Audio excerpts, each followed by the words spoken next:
कोकणातील प्रत्येक अपडेट जाणून घेण्यासाठी आजच माझे कोकणच्या सोशल मीडिया प्लॅटफॉर्मला लाईक, फॉलो आणि सबस्क्राइब करा।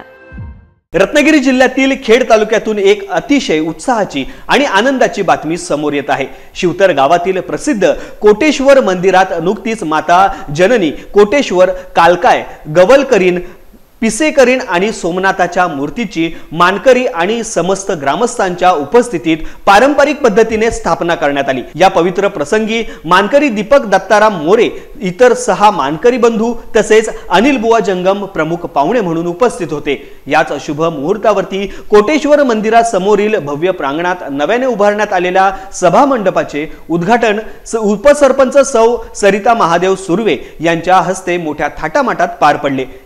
या कार्यक्रमासाठी सरपंच मंगेश मोरे, आशाताई मोरे, सुरेश मोरे, श्रीराम पालांडे, काशीनाथ मोरे, पत्रकार विजय चव्हाण, दिगंबर मोरे, ग्रामसेवक यांच्यासह अनेक मान्यवर आणि प्रतिष्ठित ग्रामस्थ उपस्थित होते। या धार्मिक सोहळ्यामुळे शिवतर गावात सध्या अत्यंत भक्तिमय आणि चैतन्यमय वातावरण निर्माण झाले आहे। दररोज रात्री विविध वाड्यांनुसार आरती, भजन आणि गरब्याचे कार्यक्रम मोठ्या उत्साहात आयोजित केले जात आहेत। मानकरी श्री दीपक मोरे आणि त्यांची मुले दिनेश, सोपान व संतोष हे सर्वजण या धार्मिक कार्यक्रमासाठी विशेष मेहनत घेत असून गावकऱ्यांच्या सक्रिय सहभागामुळे हा उत्सव यशस्वीरित्या पार पडत आहे।